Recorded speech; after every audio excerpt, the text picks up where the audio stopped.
Hello and welcome to my channel.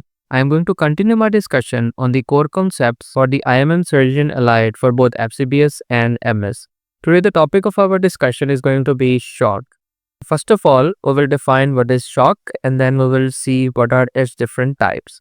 So shock is defined as a life-threatening condition characterized by inadequate tissue perfusion which eventually results into cellular hypoxia and organ dysfunction. So let me explain the different types of shock with a diagram and then we will come to the text. So first of all, we have the hypovolemic shock, cardiogenic shock, distributive shock, and the obstructive shock. These are the four broad categories of shock. In hypovolemic shock, we have the hemorrhagic shock and the non-hemorrhagic shock.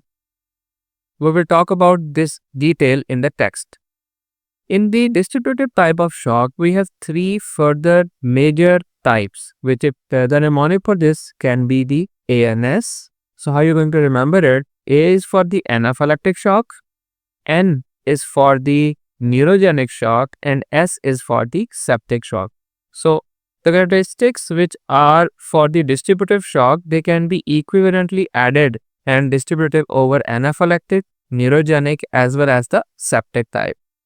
Whereas the obstructive type of shock has further two important pathologies, which includes the tension pneumothorax as well as the cardiac tamponade.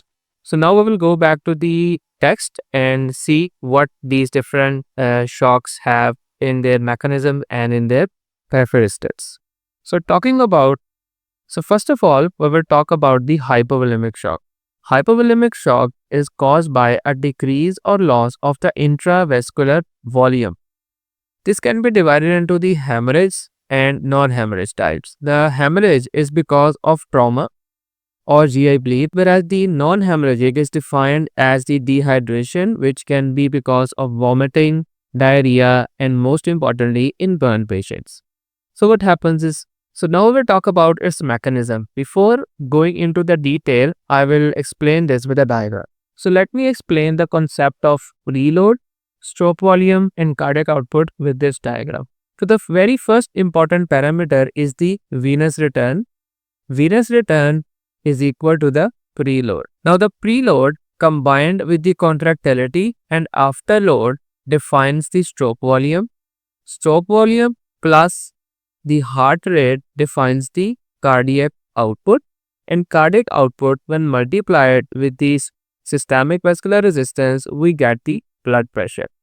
So in hypovolemic shock, there is going to be a decrease in the venous return, which is going to decrease the preload, and eventually it is going to decrease the stroke volume and eventually the cardiac output.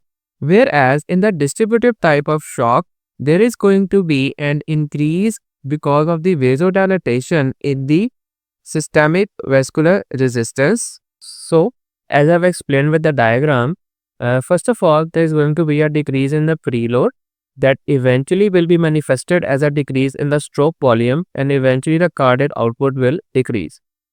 Now this decrease in the cardiac output will manifest in the form of hypotension, compensatory tachycardia, cold skin, and a reduced JV. So the treatment for hypovolemic shock is to replace the volume that has been lost because of any pathology. And first of all, we can give the IV crystalloids followed by blood. As this is the most common type of shock, especially for the trauma patients, so in order to avoid any complications associated with the blood, it is preferable to transfuse blood in 1:1:1 ratio, including RBCs, platelets, and fresh frozen plasma. Further talking about the cardiogenic shock.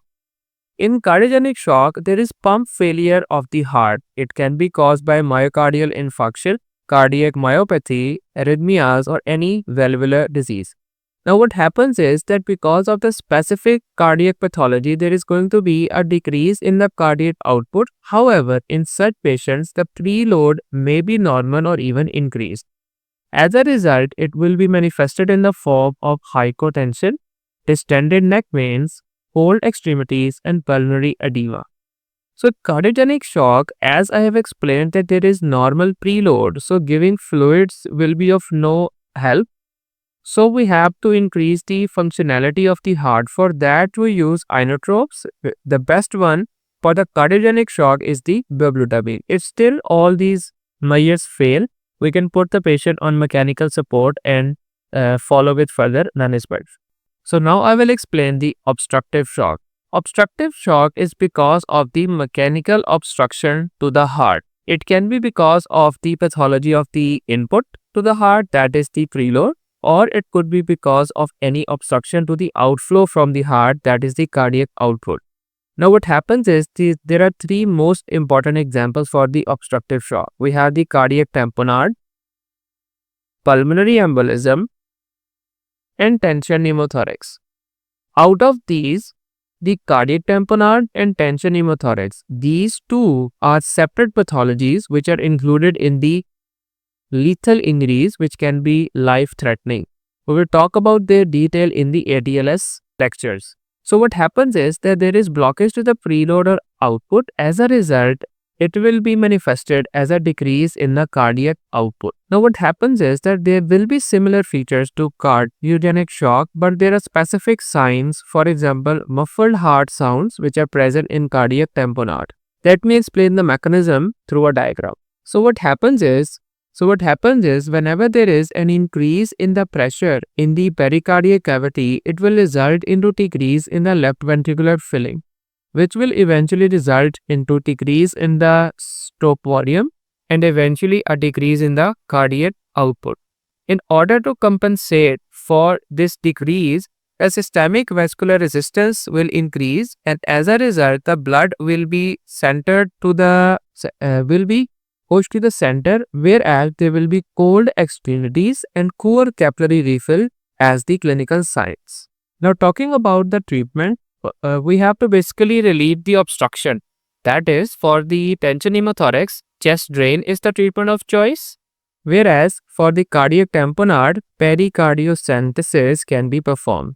So now we will talk about the distributive shock. In distributive shock, there is peripheral vasodilatation and maldistribution of the flow of the blood. There are three different types, as I have already explained: septic shock, anaphylactic shock, and the neurogenic shock. What happens is that in septic shock, there is infection-induced vasodilatation and capillary leak. In anaphylactic shock, histamine, which is a vasodilator, will cause this peripheral vasodilatation. In neurogenic shock, the loss of the sympathetic tone because of secondary to the spinal cord injury will eventually cause this peripheral vasodilatation. So all these mechanisms are eventually going to decrease the systemic vascular resistance. So up till now we have learned that if there is problem with the venous return, it is going to be hypovolemic shock. And if there is going to be some pathology with the cardiac output, it is going to be cardiogenic shock. Whereas with the preload, we have the hypovolemic shock. So if there is some pathology with the venous return and it is going to decrease the preload, it is going to be with the hypovolemic shock. So if there is some pathology with the cardiac output, it is going to be either cardiac shock or obstructive shock. But if there is going to be some pathology with a systemic vascular resistance, that means that the tone is going to increase, that is in the vasodilatation, then that is associated with the distributive type of shock. Distributive shock. So if you can understand this diagram, you can identify that which factor is affected, and this diagram can be of help, especially when you're solving the MCQs. So there is one difference in the distributive shock, that the peripheries will be warm because of the peripheral vasodilatation. So there is going to be bounding pulse and hypotension. So now talking about the specific treatment. In terms of the septic shock, definitely we are going to give fluids, but specifically as there is vasodilatation, to counter that we have to give vasopressors so that the vasodilatation can be converted into vasoconstriction. For that we have the norepinephrine and antibiotics to specifically counter the infection. Whereas in anaphylactic shock, the treatment of choice is epinephrine intramuscular along with fluids and antihistamines. In neurogenic shock, fluid and vasopressors are going to be of significant help. So there is a table in which I have summarized all these shocks with the important parameters. For example, in hypovolemic shock, there is going to be a decrease in the preload. In cardiogenic and obstructive, there is going to be problem with the cardiac pump. And in distributive shock, there is going to be a decrease in the systemic vascular resistance. Now, what happens is that there is only the distributive shock which has warm peripheries. In all the other shocks, there is going to be cold peripheries. And the treatments I have already explained. You can take a screenshot and make your own notes. So further going into detail, this is a comparison of different type of shocks with certain very important parameters. So these parameters are high yield specifically for MCQs.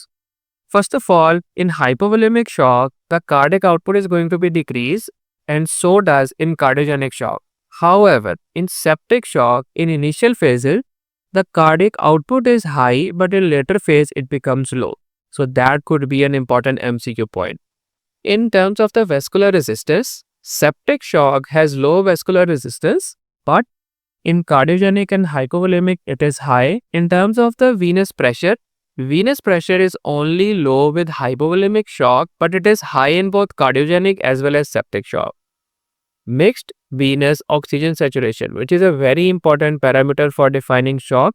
It is high in septic, whereas it is low in cardiogenic and hypovolemic shock. Base deficit is again a very important key cornerstone to define the shock, and it is high in all the type of shocks because it is important to define shock. Rest of the parameters are specific to the pathologies, either preload, cardiac output, or vascular resistance. And the very last parameter is the capillary wedge pressure. It is only high in the cardiogenic shock, but it is low in other three type of shocks. So these high and lows can be frequently tested in the MCQs. So now we will talk about the different MCQs which have been asked in the past so that we can have a complete package in terms of understanding and the MCQs in one place. In terms of hypovolemic shock, the most common type of shock that they're going to ask you, the answer is going to be hypovolemic shock. They can also ask you that what is the most common type of hypovolemic shock. That is a different type of MCQ. In that you will be answering the covert compensated. In terms of neurogenic shock, the initial treatment, if asked, their answer would be IV fluids. If they say that you have given IV fluid and there is no response, they are asking you about norepinephrine or phenylephrine, which is the vasopressor. If in a scenario of neurogenic shock, there is associated bradycardia, in that case, you are going to choose dopamine. So I hope I have gathered all the concepts related to the pathophysiology and I have gathered important MCQ points. So thank you very much for listening. Kindly share this video with your friends so that they can have a better understanding about different types of shocks.